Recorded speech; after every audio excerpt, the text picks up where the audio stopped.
Pro Boxing Fans here with the slickster inside the ring and the sharp-tongued guy outside the ring, Mr. Sonny Edwards. Sonny, we're in Glasgow. Take us behind the scenes a little bit. Just arrived at the press conference. What do you fighters do? Have you just got here? Have you been here the night before? What's the crack? Nah, I mean, I've just come up today on a train. I'll be back down. I mean, normally they're London, which obviously I'm based in Sheffield, so I've always got to do some travelling to a press conference. But a bit further today. But you got to play the game. It's a great show to be a part of. There's some fantastic fighters, and I'm looking forward to the night. To be honest. Let's start with social media. Actually, on social media, you cut quite a funny guy, but actually sometimes what seemingly is a bit frustrated guy as well, saying, "Does anyone want to fight? Can't get a fight." I mean, yeah, just sum up your mindset at the moment, because we haven't got a name for this date yet, as I understand. This isn't the first time you haven't not had a name for a date. Tell them how you're feeling. I don't know. I don't know why I get avoided to the extent that I do, especially now. With me fighting, you're guaranteed a decent purse, you're guaranteed a TV slot, guaranteed a big show. So I don't really and I'm not a huge name, I'm not, but someone like that, if you get a win over that, it's you know what I mean, most people is going to be the best one on their record, you know what I mean? High ranked in the world as well, 4th WBO, 5th for the IBF, 30th for WBC, so every time I fight I'm taking them in with me, so if someone beats me, you know what I mean? It's worth the risk, isn't it? It's worth the risk of being the B-side, because you're going to get some exposure. So try and centre down on it for me. What do you think the issue is? Is it just I don't know. Competition domestically, or? Nah, because there's some really good names out there. Like, for me, I always take the flying super flyweight as one bracket, because I fight in both. I know a lot of other fighters do. Maybe even some of the bantamweights, they go up and down. But like, the simple fact is that no one before I fought him knew Marcel Braithwaite. And now, fair enough, people, even he said to me after, like, people recognise him in the street, and because they tuned in and watched that fight. Do you know what I mean? Don't remember, it wasn't the biggest fight in the world. It wasn't a good card. And it was a good fight. Really, a lot of people saying it saved the card a bit because all the other fights were kind of one-sided whitewashes, and it was a good fight that people enjoyed. I don't know. I think the main sort of feeling is that I'm going to get to world level. I'm going to get like world champion, and then they want to fight me then. Like, that's what everyone seems to be waiting for. Well, they'll fight me then. But when I get there, then it's going to be right now. You really need to offer me something, or I'm going to have to get paid really, really well for this. I'm not doing all this hard work and fighting 6 times in 14 months and putting my body through hell and fighting tough Mexicans, etc. to then give you an opportunity. Do you know what I mean? Right, mate, it looks like the press is about to start. Let's pick this up after. Yeah. I need to shoot. We've now finished the press conference, picking it back up with Showtime's Sonny Edwards. So I think we were discussing the Marcel Braithwaite victory. First time we're going to pick this up off the first time? Second time we're going to pick this up off the canvas. I mean, what you alluded to in the press conference that everything wasn't quite right going into that fight. Talk to us a little bit about that. Oh, no secret, I've spoke about it. My hands were fucked. They were fucked before, they were fucked after. My right hand had been fucked since May when I first injured it, and had 3 fights since then, I think it was, and camp after camp, and it was hurting in thing, and I was sparring one-handed, and then my left hand went sparring my brother 3 weeks out, so I called sparring 3 weeks out, which I don't normally do. I normally spar about 8 days for the fight, my last spar.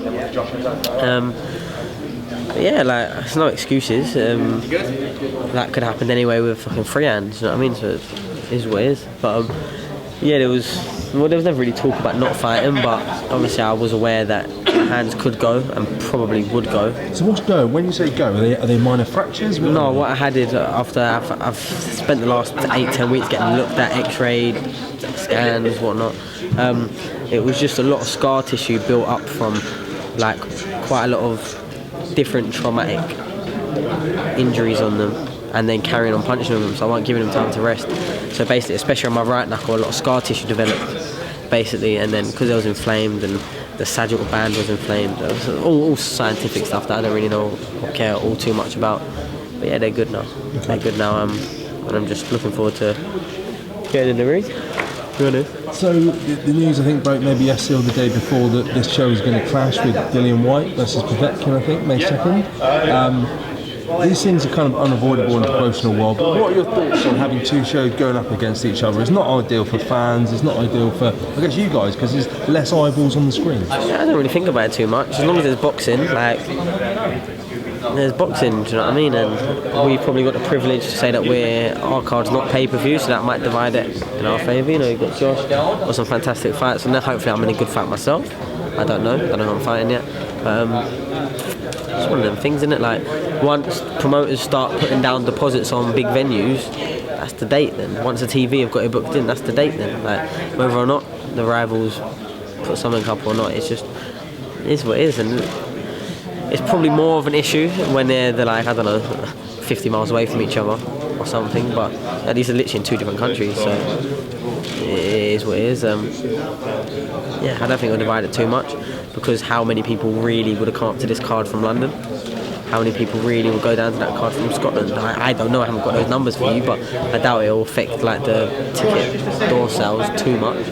Then it just divides TV, but then as what a lot of people do, they'll be switching back and forth. If you'll be in any sports bars, probably have both on, do you know what I mean? So it's good for the fans, I think. I know it's annoying that they might have to sing, but you know, if you're a bit tech savvy, you can get Depends if one's pay-per-view or not. Is that why they can fight pay-per-view? I don't know. Yeah, it is. Yeah, it is. Yeah, it is. I know that. Yeah, I've seen that on Twitter. Unless they change their mind, but yeah. Just while we're on the business of boxing, the news came yesterday that the Zone, one of Eddie Hearn's partners in America, is making a move on the UK. As a fighter, when you hear another player entering the market that's going to be after rights, that's going to be after content, I mean, does it register on you? Do you care? Not particularly the whole DAZN side of things. I'm happy where I'm at. I don't know if that's going to be completed. I don't know what's going to happen. I don't know how it's going to work. I have no clue. But with another major player coming into this country, it's just more money for the fighters. More profile means rival fighters can build up a career better. So then when we do eventually meet, it will be better. So the more eyes on the sport, the better. Period. Point blank. Period.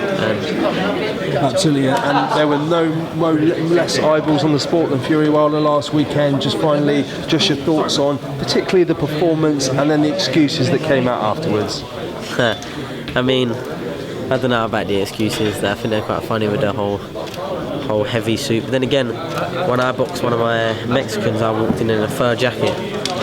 I was red hot, you know. I didn't even weigh that much. I was red hot. It was hot in York all though, to be fair.